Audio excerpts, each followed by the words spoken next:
Should the boss of the BBC quit over the corporation's handling of the Huw Edwards scandal? 0207 862 2222 is the number to give us a ring.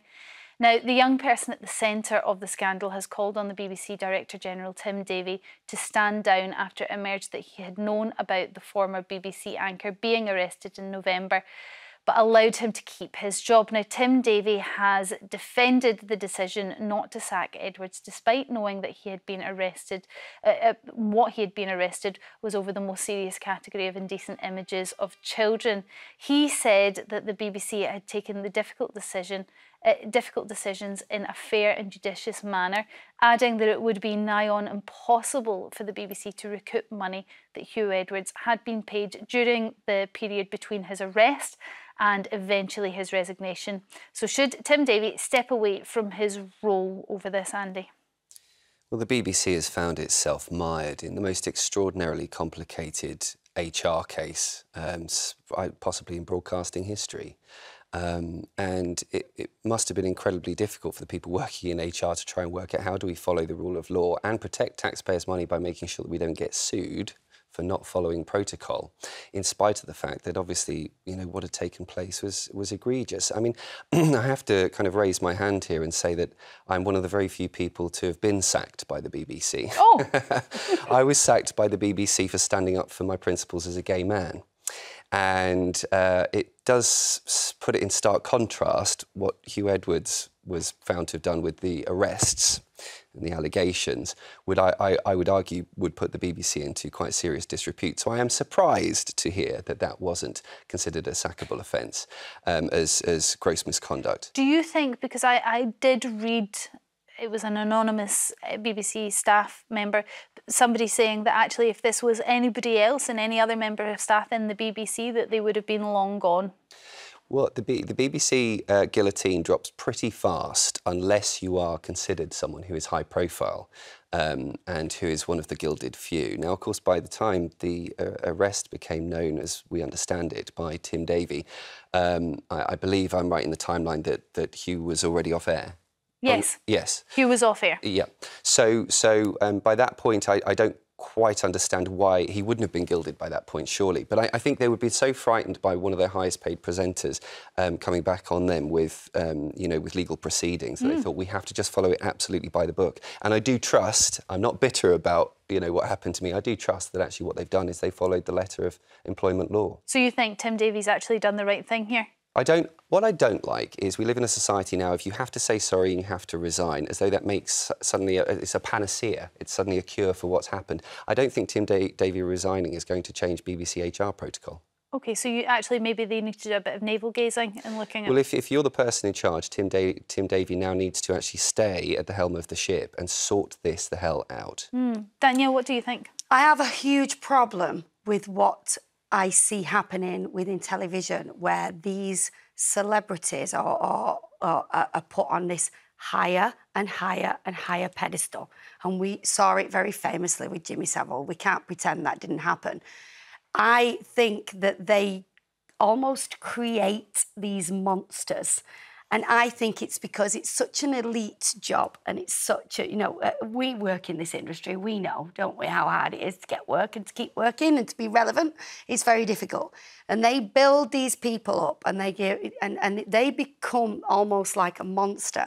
I think this is their own doing. And I think, as you say, they need to take a serious, hard look at themselves. It sounds a little bit like you're blaming the BBC for... I don't think we can blame the BBC for Huw Edwards' actions. No, Huw Edwards' of course actions we can. No, we can't. But what you see happen... What I'm trying to say is, this isn't the first story like this. No. That's all I'm going to say.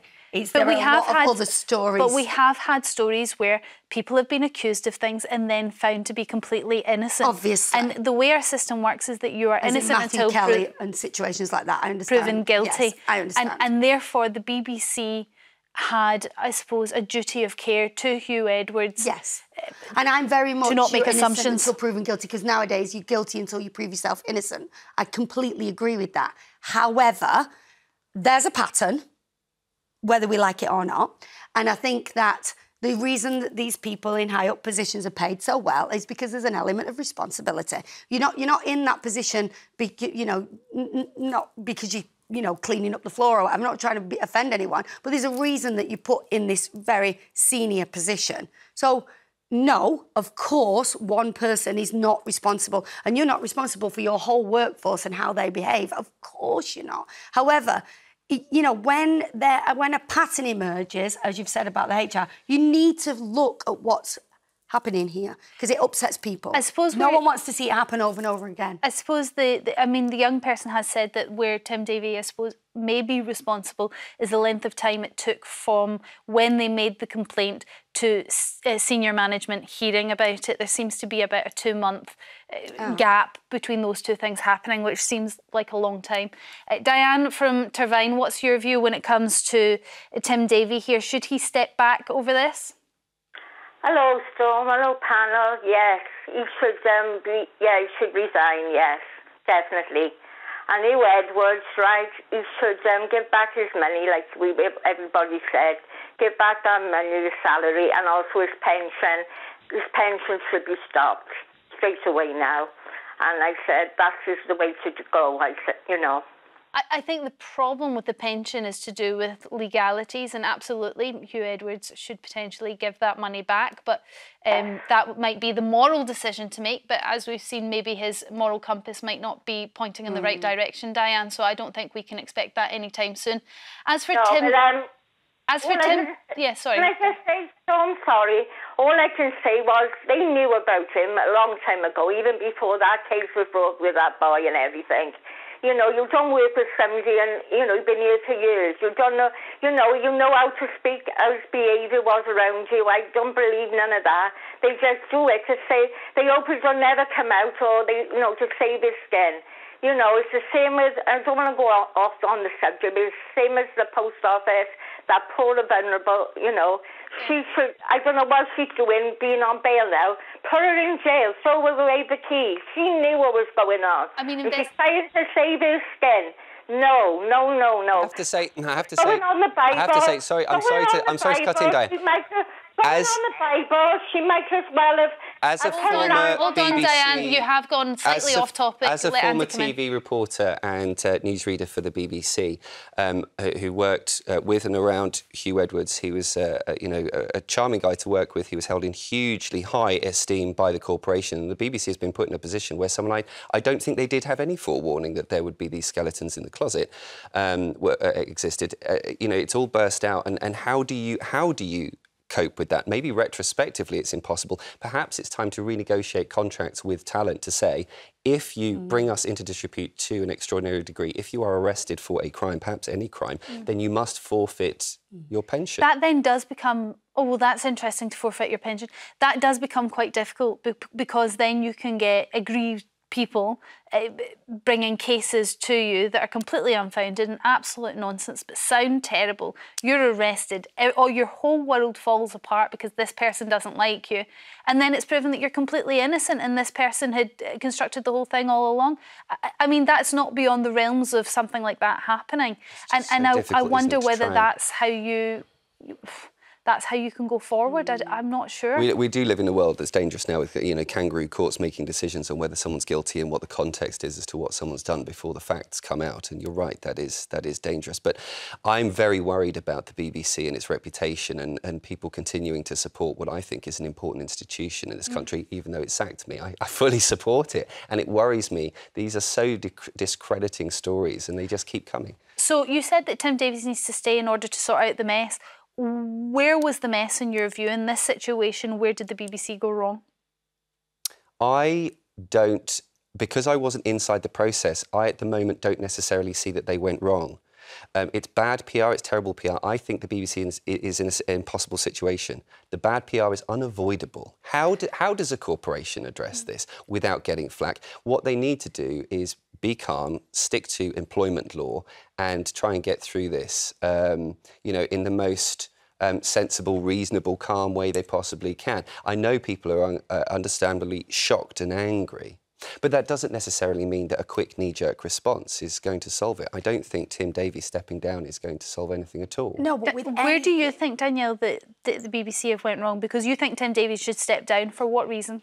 No, look, again, don't know the actual... I wouldn't want to say But what I do know is that when a pattern happens, when something happens, when people are upset, like you say, the 2-month gap, at some point, someone has to say, this has fundamentally gone wrong.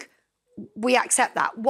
I'm not interested in people saying sorry and taking blame, but how do we prevent this happening in the future? That's what I'm interested in. I'm interested in what steps will be put into place so that people can What if you can't? Have their complaints heard. What if you can't? What if it actually comes down to the individual who is a household name and a national treasure taking personal responsibility for their own deportment and behaviour? Yeah. The employer cannot have a microscope into every single secret of every single person's life, private life. But what was the delay then? So what took 2 months? Well, the delay is that it's an extraordinary, complicated HR decision that they're having to currently process. But I do wonder whether it shows that the BBC might be slightly bloated in certain departments and it has to go through too many processes. That's how I feel. I don't know, and I don't know the inner workings and of the everybody's BBC. treated But when like they're a weirdo. When I'm watching that's how he was treated. The father was treated. The stepfather was treated. How they felt they were treated. Yes.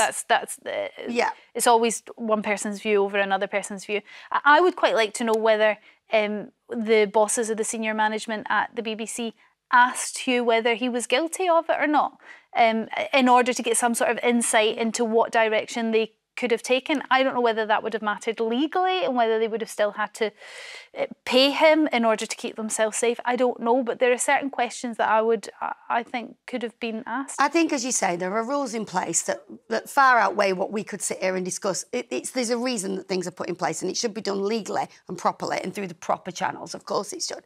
But maybe if you're getting a system where people are feeling they're frustrated and where you can see that there were holes, that people do have to say, why did this happen? Why did it go wrong? Why did it take so long? And these, you talk about people high up as if these people are paid for to make these kind of decisions and to deal with these kind of... that is what they're paid for. But actually, maybe what Tim Davies and the decision that he made kept the BBC safe for legal ramifications if indeed it came out that Huw Edwards was innocent of all of these Everyone wants a piece of the drama, everyone wants a piece of the action, everyone wants immediate, impatient response these days. That's part of the sickness in our society. Perhaps actually taking a moment and using a bit of discretion is the best idea in all sorts of issues that we've already discussed today, not just this one. Taking a breath and making the right decision is actually important. That's what we used to do. And it doesn't matter whether it's a sport for us to all debate whether or not, the right things have been done. In the background, I trust actually that the BBC HR team have done what they had to do.